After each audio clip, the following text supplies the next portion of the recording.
Eh, y la próxima clase ya debemos entrar al libro mismo. Hoy día vamos a ver una introducción general de algunos temas, su fecha, su autor y todas esas cosas.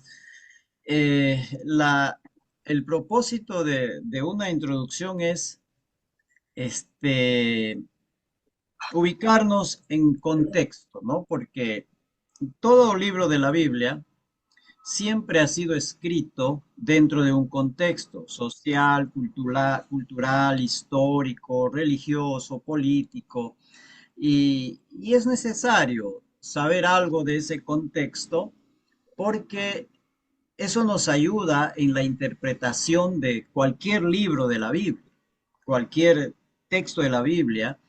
El contexto nos ayuda, porque el mensaje bíblico siempre está dado en función a un contexto.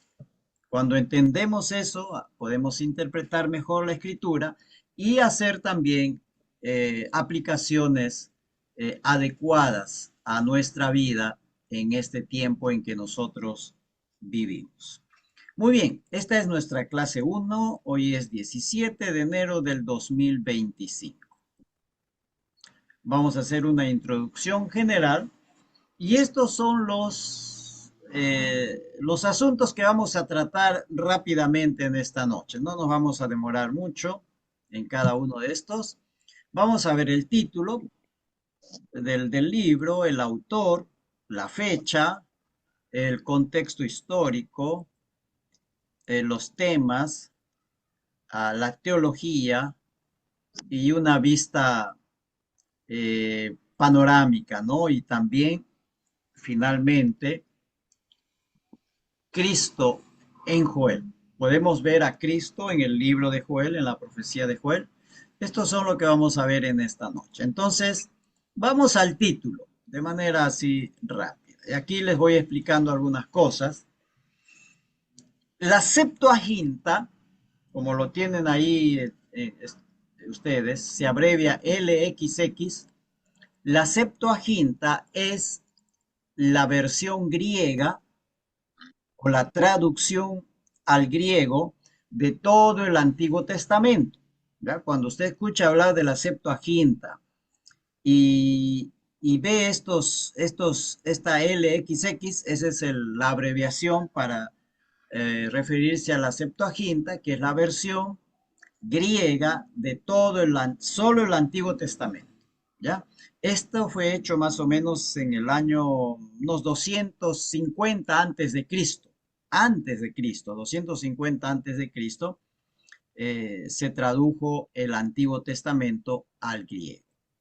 Entonces, la Septuaginta, la Vulgata Latina es la traducción de toda la Biblia, Antiguo y Nuevo Testamento, traducido al latín, porque ustedes saben, el Antiguo Testamento está escrito en hebreo y el Nuevo Testamento en griego.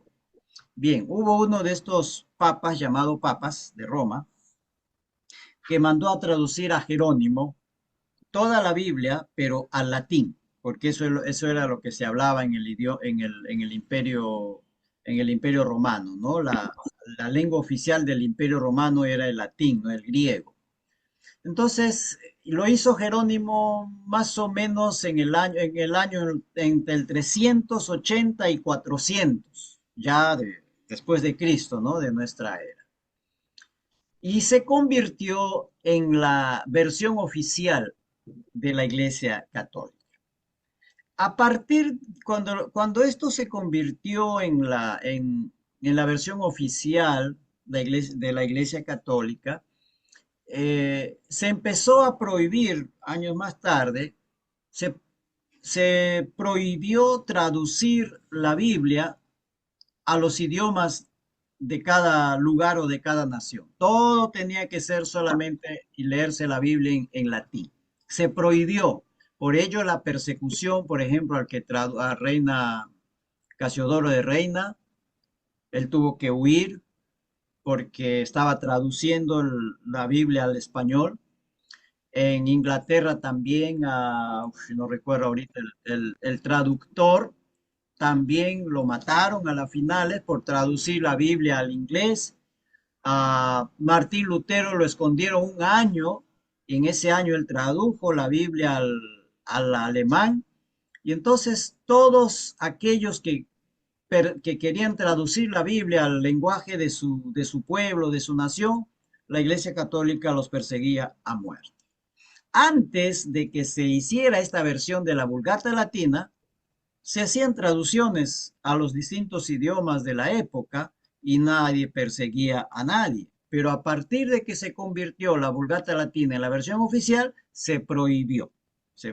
Y por ello, mucha gente en el tiempo de este era ignorante a lo que la escritura decía. Entonces, la Septuaginta, la Vulgata Latina y el texto masorético, otra breve explicación, el texto masorético es, es el Antiguo Testamento hecho por los masoretas, por los rabinos hebreos, después ya de cuando fueron sacados de Jerusalén, se hizo ya la versión oficial del Antiguo Testamento, se hizo el canon del Antiguo Testamento tal cual está ahora. A eso se le llama versión, el texto masorético, que es todo el Antiguo Testamento, tal como está ahora, en hebreo. Entonces, la Septuaginta, la Vulgata Latina, el texto masorético, titulan al libro con el nombre de Joel el profeta, con el propio nombre de Joel. Luego, este título de ponerle al libro el título del nombre del profeta pasó a todas las versiones en todos los idiomas traducidos, porque fue traducida la Biblia, ¿no? Y así nos llegó a nosotros, tenemos la traducción en español y nos llegó con ese título también de Joel, tomó el nombre del profeta. Muy bien, esto respecto del título, ¿ya? Entonces, recuérdense lo que es Septuaginta, Vulgata Latina y texto masorético. Sigamos. El autor. El único dato que tenemos sobre el autor del libro está en el libro mismo. Sí. No, y si allí en el capítulo 1, versículo Vea, 1, aclara eso, está oscuro. Joel, hijo de Petuel. Ya, Joel, hijo de Petuel, así se le llama, ¿no? Así es siempre se identificaban con el nombre de los padres, ¿no? Y jo- ahora, el nombre de su padre le diferencia de otros personajes en la Biblia que tienen el mismo nombre, ¿ya? No es Joel como profeta, no es mencionado en ninguna otra parte más del Antiguo Testamento. Hay otros personajes en el Antiguo Testamento que también se llaman Joel, pero no son el profeta. Por ello, el profeta se identifica como hijo de Petuel. No sabemos más quién fue Petuel, eh, desconocemos.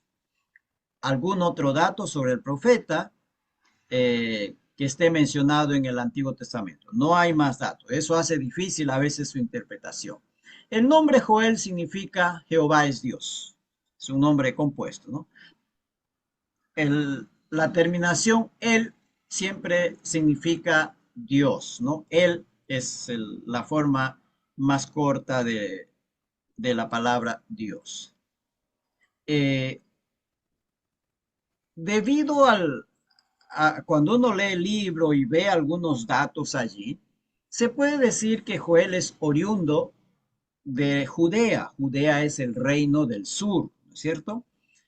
Él es oriundo, él nació en algún lugar cercano a Jerusalén, en algún lugar cercano a la ciudad de Jerusalén. No se nos ubica con exactitud dónde él nació, dónde creció. La profecía nos ubica a Joel profetizando ya en la ciudad de Jerusalén. ¿ya? Pero él nació por allí cerca, en la provincia o en el reino de Judea. Ahora, su gran interés por Jerusalén, especialmente por el templo, por los funcionarios del templo, por las ofrendas del templo, sugiere que vivió y ministró en Jerusalén. Ya por los datos internos que uno tiene en el libro, podemos deducir que él vivió y ministró o profetizó en la ciudad de Jerusalén, cerca del templo. Parece que se mantuvo por allí cerca del templo. Él no era levita. La tradición judía, ojo, la tradición judía, no lo que la Biblia dice, sino la tradición judía, afirma que pertenecía a la tribu de Rubén. Eso es lo que dice la tradición judía. No se puede corroborar esto bíblicamente, ¿no? Eh, pero no era levita. Él no ministró, él no se metía en los asuntos del templo, en hacer sacrificios, en eso. Habló sobre los sacrificios, habló sobre los funcionarios del templo, sobre los sacerdotes, pero no, él no era parte de ese ministerio sacerdotal, ¿no? Pero predicó allí, en Jerusalén, y posiblemente lo hacía en los atrios del templo, de repente, hasta donde podía llegar, o ahí cerca al templo. Entonces, esos datos uno lo encuentra en el libro y nos muestra entonces que él profetizó en la ciudad de Jerusalén, cerca del templo. La fecha. Aquí hay otro problema. No hay datos precisos sobre la fecha del ministerio de Joel, cuando él predicó. Entonces, lo que se hace es sacar algunas inferencias, ¿no? Ahora, cuando uno lee el libro, el escenario donde se desarrolla la profecía es en Jerusalén, cuando el templo aún estaba. ¿Por qué decimos esto? Y esto es necesario recalcar. Porque algunos comentaristas van a decir que Joel es un libro que se escribió cuando ya los judíos regresaron del cautiverio babilónico. Más los datos y el escenario que uno tiene en el libro es que él está en Jerusalén, en la ciudad de Jerusalén, y el templo todavía está ahí. O sea que es antes de la invasión de Babilonia, antes del cautiverio babilónico, porque todavía el templo está allí. Entonces, él ministró antes que Judá y Jerusalén cayeran ante Babilonia, antes que el templo sea destruido por los babilonios, ¿no? Entonces, esto nos va dando ya un indicio de la fecha. Quiere decir que él ministró antes de la invasión de los babilónicos, antes de la invasión de Babilonia, ¿ya? Ahora, Amós, aquí ayúdenme, por favor, ayúdenme aquí. Que alguien busque Amós 1:2 y otro que busque Joel 3:16. Amós 1:2 y Joel 3:16. A ver, busquen por allí. Dijo Jehová, reunirá desde Sión y dijo Jehová, rugirá desde Sión y dará su voz desde Jerusalén, y los campos de los pastores se enlutarán, y se secará la cumbre del Carmelo. Ok, ahí está, ¿no? Desde Sión el Señor lanza un rugido. ¿Qué dice Joel 3:16? Joel 3:16. Mejor lo busco acá. A ver, otro hermano que pueda leer Joel 3:16. Ya, Joel 3:16. adelante. Y Jehová rugirá desde Sión y dará su voz desde Jerusalén, y temblarán los cielos y la tierra, pero Jehová será la esperanza de su pueblo y la fortaleza de los hijos de Israel. Muy bien, si hemos estado atentos, Amós está tomando de la profecía de Joel. No al revés, no Joel que toma de Amós, sino que Amós, el profeta Amós, está tomando material de la profecía de Joel, lo cual va indicando entonces que Joel es antes del profeta Amós. Igual, Amós 9:13. A ver, ¿quién lo lee? Amós 9:13 y otro que lea Joel 3:18.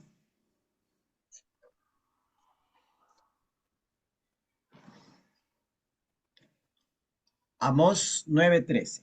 Que alguien lo busque, a ver. Amós 9:13 dice, he aquí vienen días, dice Jehová, en que el que ara alcanzará al segador, y el pisador de las uvas al que lleve la simiente, y los montes destilarán mosto, y todos los collados se derretirán. Ok. Joel 3:18 ahora. ¿Qué dice?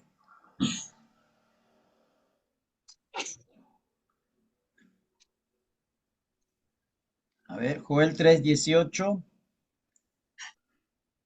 3:18. Sucederá en aquel tiempo que los montes destilarán mosto y los collados leche, y por todos los arroyos de Judá correrán aguas, y saldrá una fuente de la casa de Jehová y regará el valle de Sitín. Ahí está. Igual, eh, Amós empieza su profecía tomando material del profeta Joel y termina Amós su profecía, porque es el capítulo 9, es el último capítulo de Amós, termina su profecía también tomando material del libro de Joel para hacer su profecía, ¿no? De esa restauración que Israel va a tener más adelante. Entonces, estos pasajes nos van mostrando que Joel profetizó antes del profeta Amós. Isaías 3:6, lo menciono nomás, Isaías 3:6 va a tomar material también de Amós, de Joel, perdón, de Joel 1:15, ¿no? Va a tomar eh, material respecto del día de Jehová. Joel 1:15 dice, ay del día, porque cercano está el día de Jehová y vendrá como destrucción por el Todopoderoso. Joel habla del día de Jehová, Isaías toma este material también para hablar del día de Jehová. Entonces, indica que Joel profetizó antes del profeta Isaías. ¿Ya? Lo de Amós e Isaías ubicarían a Joel, ya por otros datos históricos que uno va viendo, unos 27 años antes de Usías, que fue el rey de Judá, y Jeroboam II, que fue el rey de Israel. Si nosotros leemos la profecía de Isaías, él va a decir que él profetizó en el tiempo del rey Usías. Entonces, es unos 27 años antes aproximadamente. Ahora, Joel menciona algunos de los enemigos, además de Egipto y Edom, menciona a Tiro, a Sidón y a Filistea. Pero la profecía de Joel no menciona al reino de Siria, no menciona a los sirios. Ahora, Siria atacó a Jerusalén en el tiempo del rey Joás. Esto costó los tesoros del templo y del palacio y la propia vida misma de Joás, que lo mataron sus siervos, ¿no? Porque pensaron que Joás había actuado mal en ese sentido. Ahora, la destrucción y cautiverio del reino de Siria fue profetizado por Amós, Amós 1:3 al 5. Esta profecía no lo menciona Joel, lo cual indica que la profecía de Joel es antes de Amós y antes de Oseas, ¿no? Porque Joel no menciona al reino de Siria, no menciona al reino de Siria, que está al norte, no los asirios son otros, no menciona al reino de Siria en su profecía. Los que sí mencionan son Amós y Oseas. Eso indica que Joel profetizó antes que el reino de Siria o que los sirios invadan Jerusalén. Profetizó mucho antes. Que eso nos va ubicando a Joel entre los primeros profetas menores, ¿no? Denominados menores. Entonces, la restauración de la adoración a Jehová por el sumo sacerdote Joiada, ¿se acuerdan de ese hecho cuando Atalía usurpa el trono en Judá? El sacerdote Joiada esconde al único descendiente del rey que había quedado, a Joás, esconde a él siendo un niñito, recién nacido prácticamente lo esconde. La reina Atalía, que era una usurpadora, no se entera y luego Joiada mismo, el sumo sacerdote, prepara una revuelta y matan, destronan a la usurpadora Atalía y pone en el trono a Joás. Eso lo encontramos, ese hecho lo encontramos en Segunda de Reyes, ¿ya? Estas circunstancias, entonces, de la, de la restauración de la adoración a Jehová, porque Atalía había instaurado la adoración a Baal. Atalía era hija de la reina Jezabel de Israel, ¿no? Se había logrado emparentar con, con la realeza de los de Judá, y de eso aprovechó Atalía, mató a todos los descendientes y ella se hizo reina, ¿no? Fue una usurpadora. Muy bien. Estas circunstancias, cuando es instaurado, restaurado el culto a Jehová en el templo, esto ubicaría el ministerio de Joel durante los primeros 30 años del reinado de Joás, ¿no? Eso, por estas evidencias, se puede ver que Joel es uno de los primeros y más antiguos de los profetas menores. La fecha, entonces, del ministerio, de la profecía de Joel, se puede ubicar durante el reinado de Joás en Judá. Y Joás reinó en Judá entre los años 835 al 796 de Cristo. Antes de Cristo, esto es siglo IX. Fíjense, Joel entonces, de acuerdo a esta evidencia que uno va teniendo a este estudio, se le puede ubicar en el año, a finales quizás del siglo IX, ¿no? Durante el reinado del rey Joás. Entonces, por eso se dice que es uno de los primeros profetas menores, uno de los primeros profetas que escribió su profecía. Bien, todos estos datos de la fecha, en tiempo de qué rey él profetizó, no lo tenemos en el libro, como lo tenemos en otros libros proféticos. No lo tenemos allí.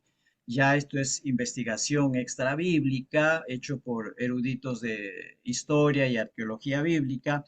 Gracias a ellos tenemos estos datos y uno puede decir que Oseas hizo su ministerio, profetizó en las fechas en que reinó el rey de Judá.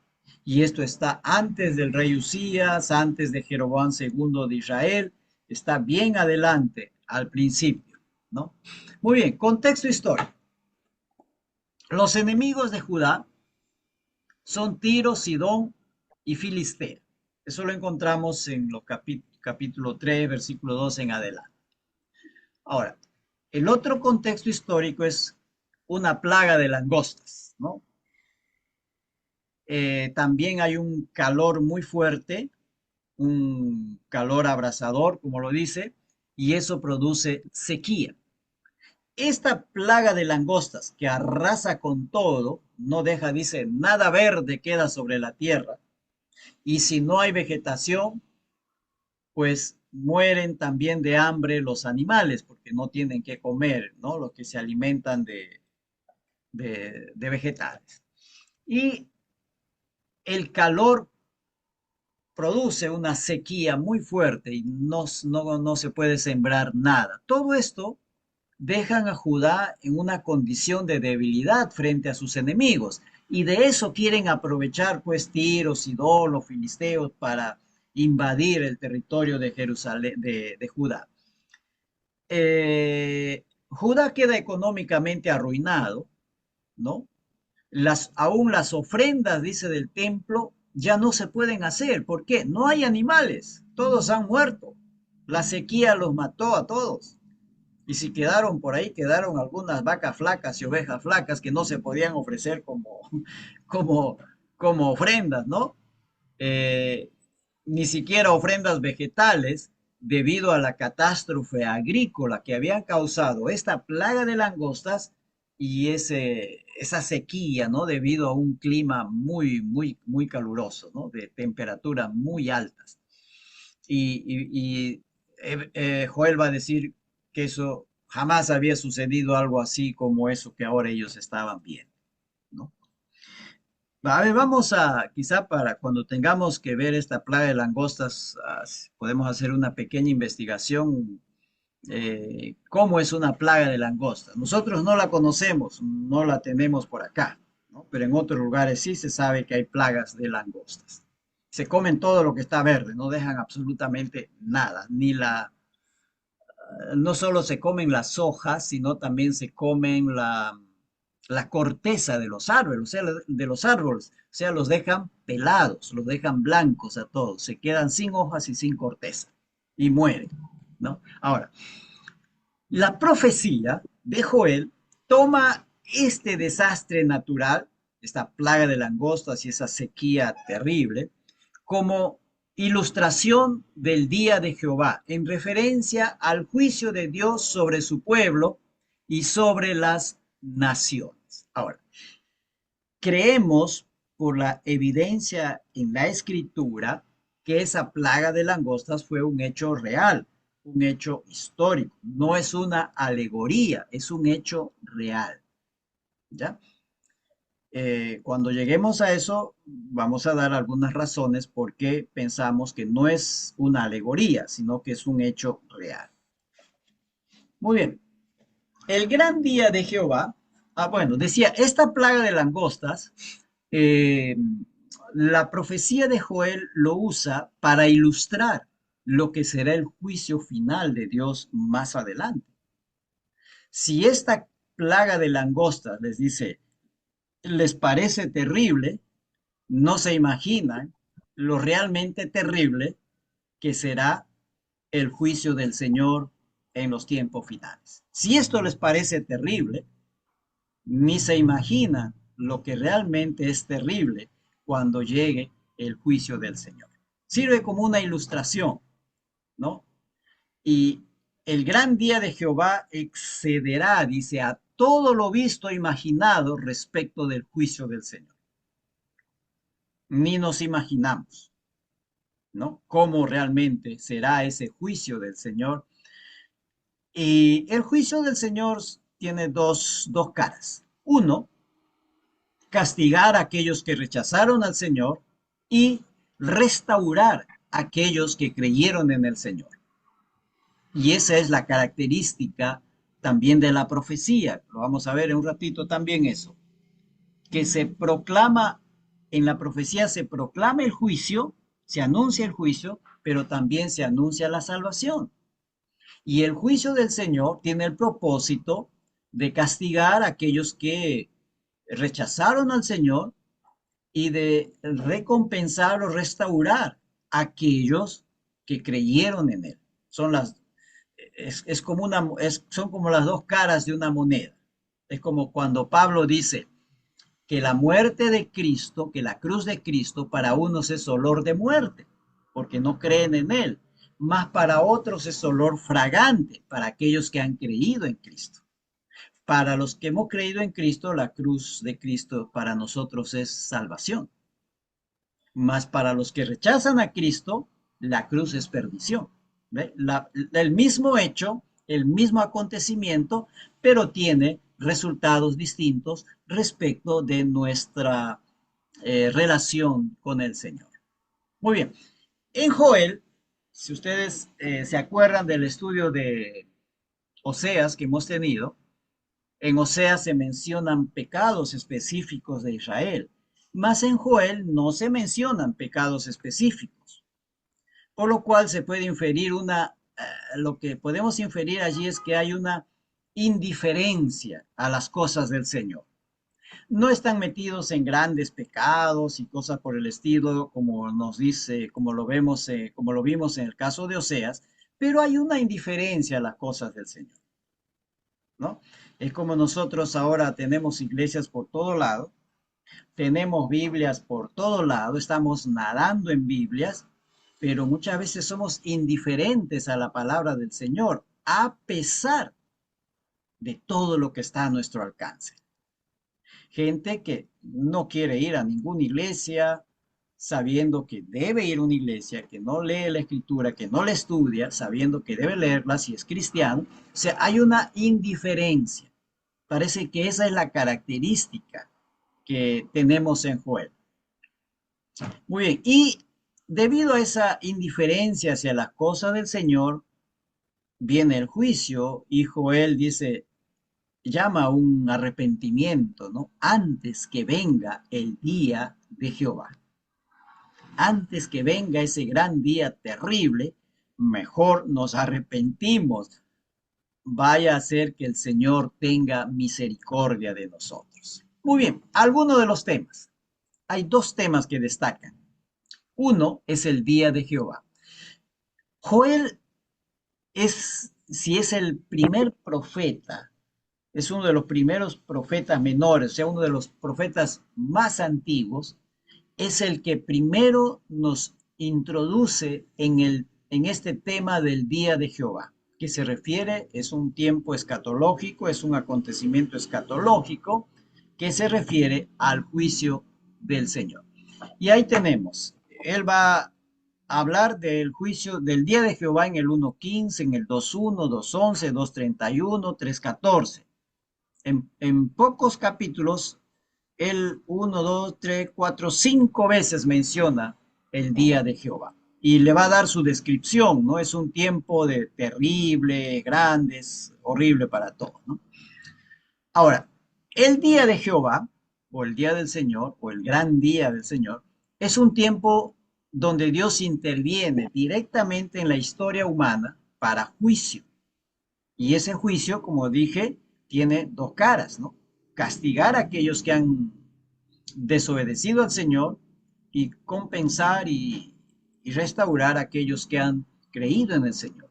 Es un juicio a todo Israel, a Judá, juicio a sus enemigos y juicio a todas las naciones. No solo es un juicio sobre Judá, sobre Israel, sino que es un juicio a todas las naciones. Porque todas las naciones en ese día comparecerán ante el Señor. El día de Jehová refiere a un acontecimiento escatológico, o sea, está allá en algún momento en que ese juicio llegará. Los profetas dicen, el juicio del Señor viene, el día del Señor se acerca. Es como cuando se nos habla de la venida de Cristo, ¿no? Se nos dice, Cristo viene. ¿Cuándo? No sabemos. No sabemos. Simplemente nos dice el Señor, manténganse alertos. Cristo viene pronto, ¿no? Igual es el día de Jehová. ¿Cuándo será? No sabemos. No hay una cronología. Este es un momento que solo Dios sabe cuándo sucederá esto. No lo sabemos, ¿no? También es una referencia a acontecimientos históricos sobre los cuales son tomados como ilustración y referencia al cumplimiento escatológico. Como dije hace un ratito, la plaga de las langostas sobre Judá, sobre los campos de cultivo que le llevan a una catástrofe económica,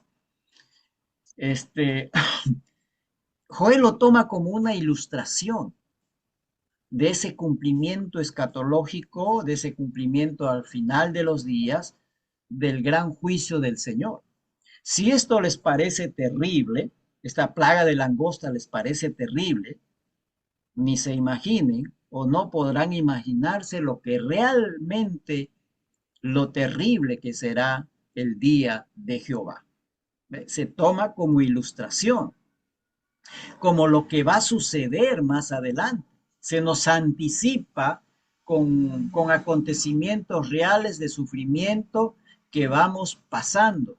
Se nos dice, el juicio del Señor es mucho peor que esto, que tú piensas que esto es ya lo máximo de terrible y catastrófico. No, esto no es nada comparado con ese día del juicio del Señor.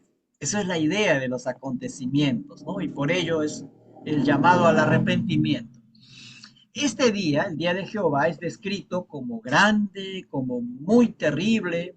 Suceden toda clase de catástrofes, tanto en la tierra como en el cosmos, en los cielos. Y eso lo tenemos, por ejemplo, en Apocalipsis, tenemos parte de esa descripción, ¿no?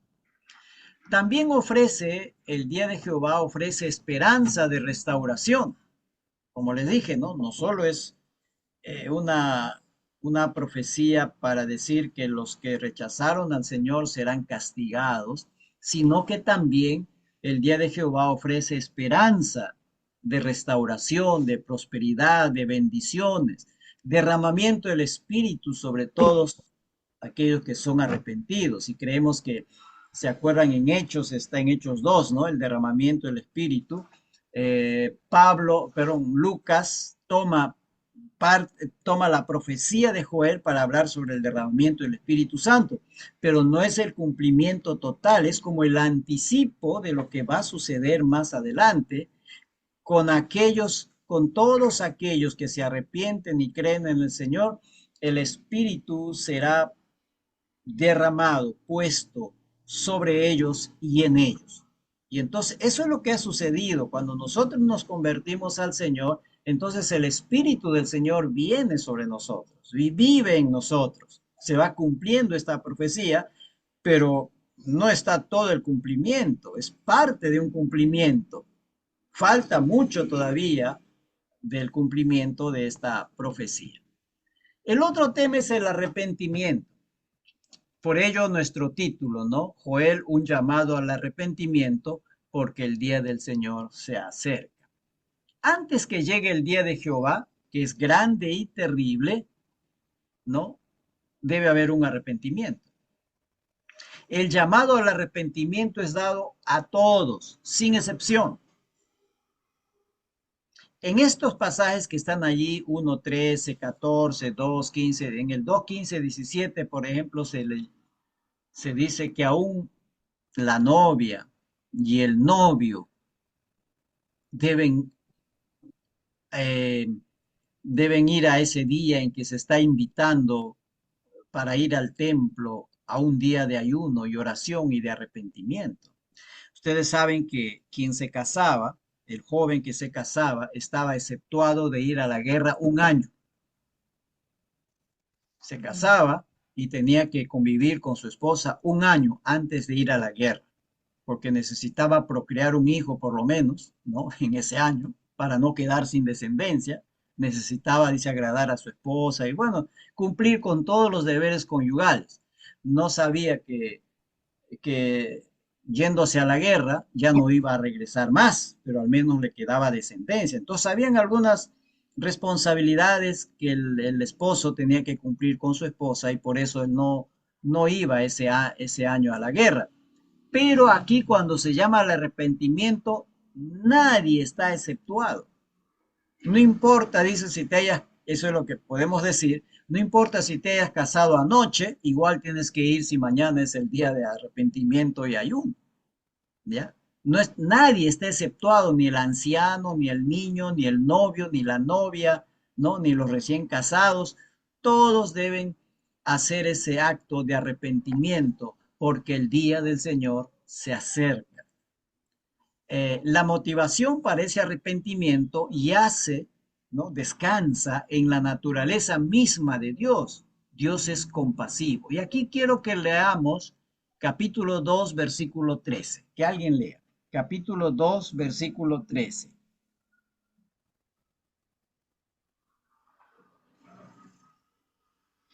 A ver, ¿quién lo lee? 2:13 de Joel.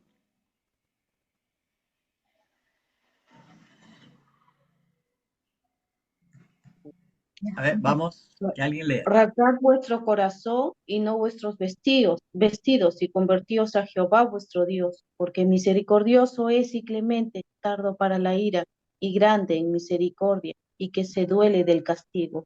Ahí está. Y el 14 dice, ¿quién sabe si volverá y se arrepentirá y dejará bendición tras de él?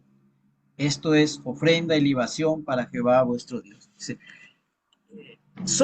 debemos ser motivados al arrepentimiento, no por el castigo, no por lo terrible que puede ser el castigo, sino que nuestra motivación debe ser la naturaleza misma de Dios, que es un Dios clemente, compasivo. ¿Se acuerdan de David cuando el Señor le da a escoger, quieres caer en manos de tus enemigos y no sé cuál es el otro, o en manos del Señor? Y David dice, prefiero caer en tus manos, Señor, porque yo sé que tú eres misericordioso.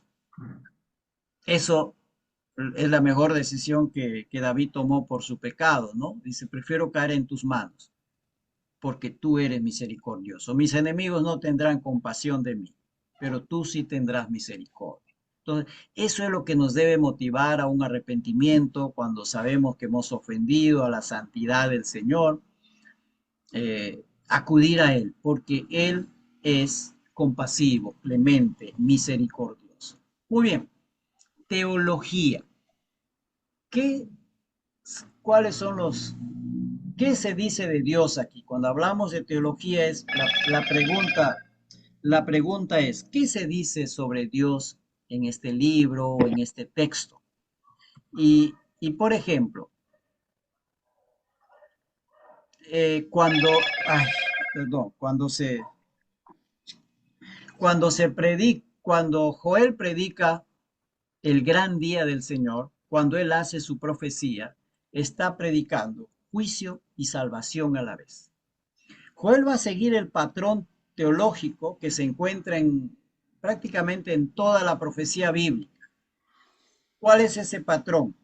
Anuncio de juicio divino seguido por el anuncio de salvación divina. Esa es una característica de la profecía bíblica. No solo anuncia juicio y castigo, sino que también anuncia salvación, anuncia restauración, misericordia. Si, si no te arrepientes, el juicio del Señor viene sobre ti, mas si te arrepientes, el Señor te dará salvación. Las dos cosas se anuncian prácticamente en paralelo. No se anuncia uno, sino se anuncia el otro. No solamente se anuncia salvación y se deja de anunciar el juicio. No, si anuncia salvación, también se anuncia el juicio. Y si se anuncia el juicio, también se anuncia la salvación. Esa es la característica, ¿no? Ahora, también otro hecho teológico es la soberanía de Dios. Joel muestra que todo acontecimiento, sea bueno o malo para nosotros, sucede por la voluntad del Señor. Por ejemplo, la plaga de langostas, Joel dice que el Señor trajo esas langostas.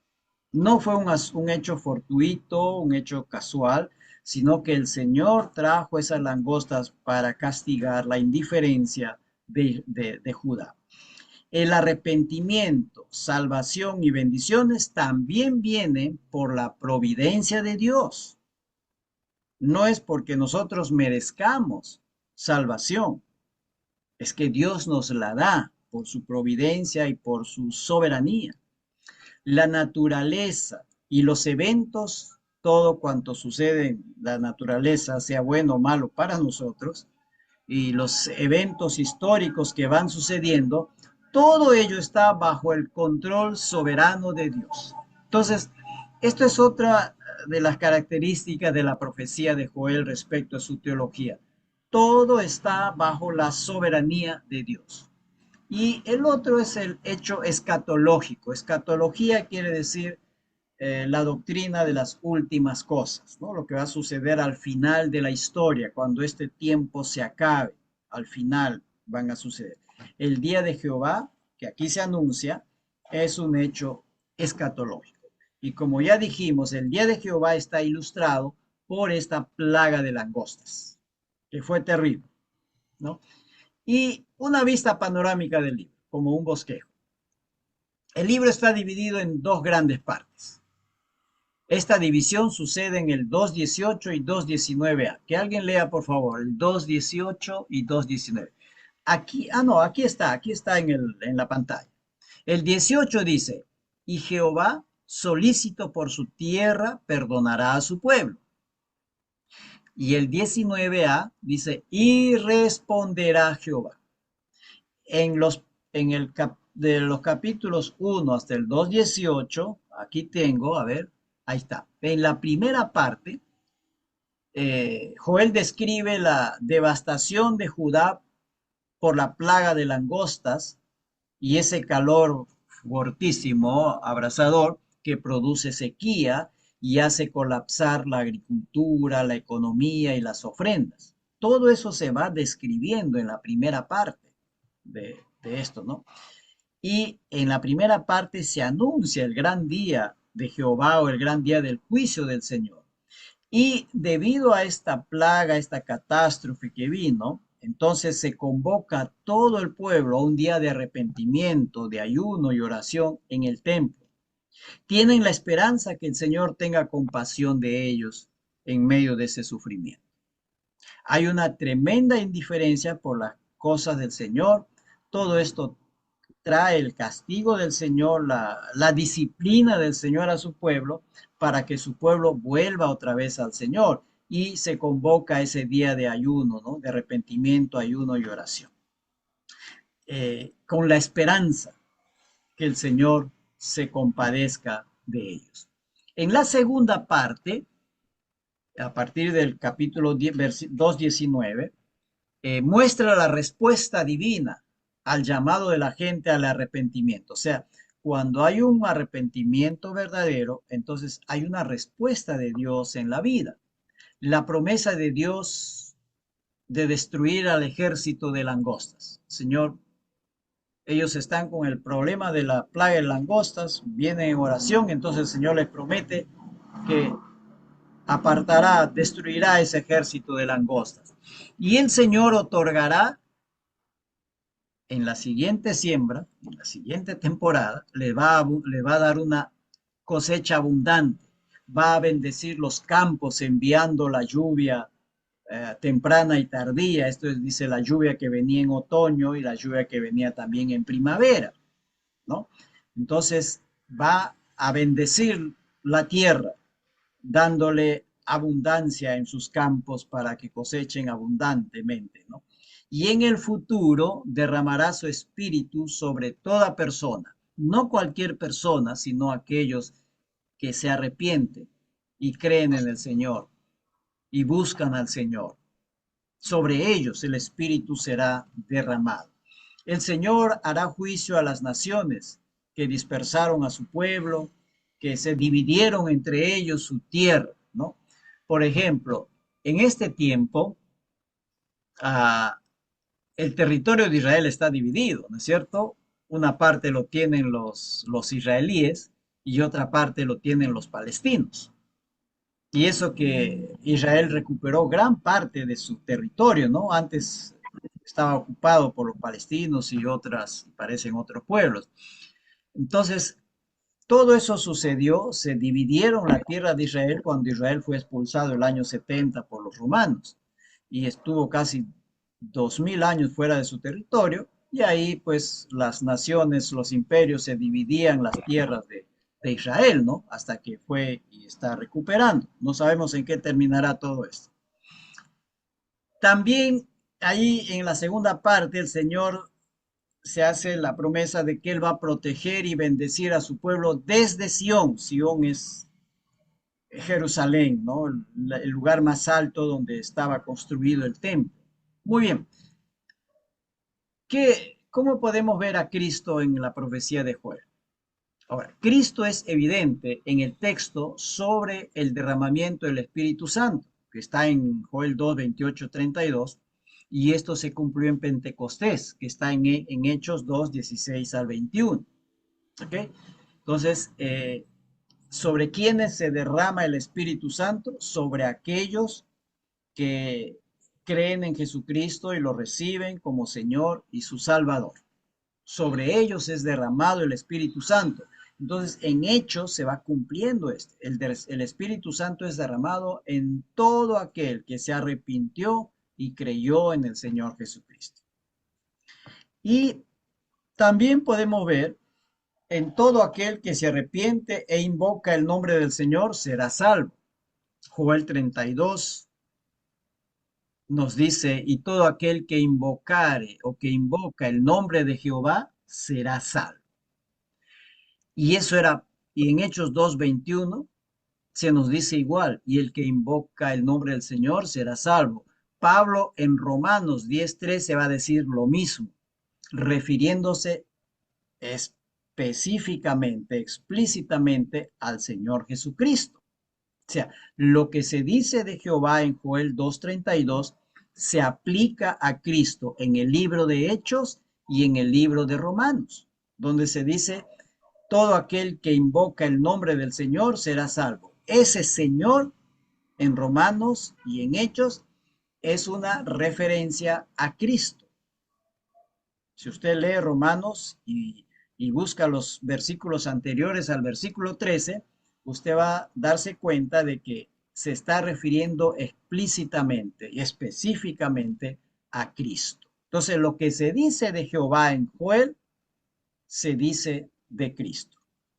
Se aplica a Cristo exactamente. También podemos comparar Joel 2:12 al 14 con Hechos 20:21. ¿Qué dice Hechos 20:21? Dice que Pablo predicaba acerca del arrepentimiento para con Dios y de la fe en el Señor Jesucristo.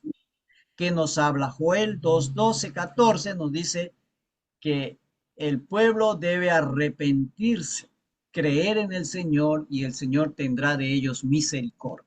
Lo mismo que Pablo predicaba en sus viajes misioneros, predicando el arrepentimiento para con Dios y la fe en el Señor Jesucristo. Entonces, Joel, en la profecía de Joel tenemos referencias directas al Señor Jesucristo. Muy bien, algunas conclusiones y aplicaciones. Joel muestra los dos aspectos de la profecía bíblica, juicio y salvación. Los dos tienen que ser predicados en paralelo. No se puede predicar uno y dejar de predicar el otro. Sería un mensaje incompleto. No podemos predicar del amor de Dios sin predicar el juicio del Señor por causa de nuestro pecado. No podemos hablar del amor de Dios sin hablar del pecado nuestro. Ambas cosas tienen que predicarse. La profecía bíblica anuncia ambas cosas en paralelo, ¿no? El juicio del Señor caerá sobre el pecador, pero si éste, sea el pecador, se arrepiente, el Señor tendrá misericordia de él y le salvará. Ese es el mensaje profético. Joel nos da una perspectiva también del futuro mediante la observación de los acontecimientos presentes, ¿no? Todos nosotros a lo largo de nuestra vida hemos vivido distintos acontecimientos, tanto en nuestro país como fuera del país. Ahora que tenemos el Internet y podemos saber lo que está sucediendo al instante en otra parte del mundo y sabemos todos los acontecimientos que ahora están sucediendo, ¿no?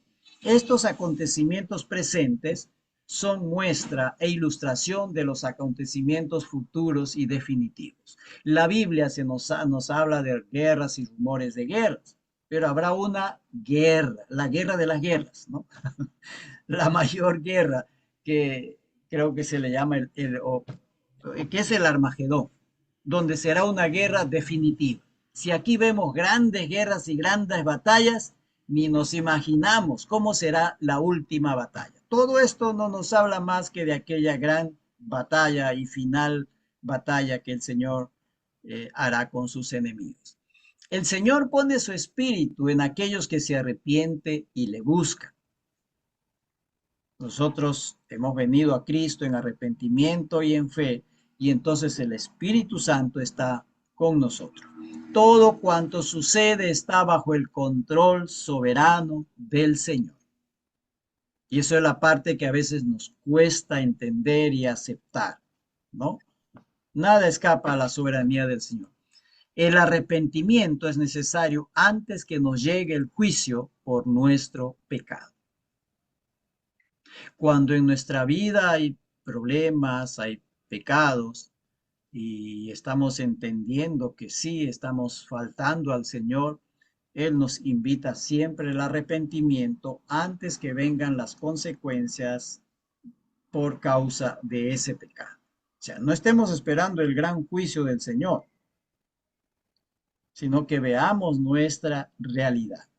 Siempre el arrepentimiento antes que lleguen las consecuencias por falta de arrepentimiento, debido ya sea a nuestra indiferencia por las cosas del Señor o por algún pecado. En el caso de Joel es indiferencia. No nos dice pecado específico, pero hay una indiferencia a las cosas del Señor. ¿Cómo se llama? Toda la adoración y los cultos fueron restaurados después que fue destituida la reina Atalía, ¿no? Usurpadora. Todo fue restaurado, el templo, las ceremonias, los sacrificios, todo se volvió otra vez. Y sin embargo, parece que la gente seguía indiferente a esas cosas. Y por ello el Señor tiene que actuar, tiene que intervenir para hacer salir a su pueblo de esa indiferencia y regresen al Señor otra vez. No vaya a ser que en este tiempo también nosotros seamos indiferentes a las cosas del Señor. Como les dije hace un ratito, tenemos Biblia en todas las versiones, tamaños y todo lo que quieras. Y a veces somos tan indiferentes a eso que no estamos haciendo por lo menos un estudio sencillo de la palabra del Señor.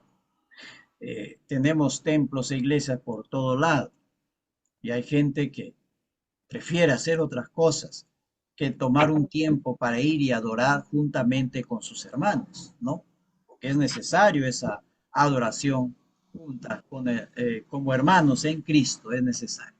Muy bien, hermanos, hasta ahí nuestra lección de hoy.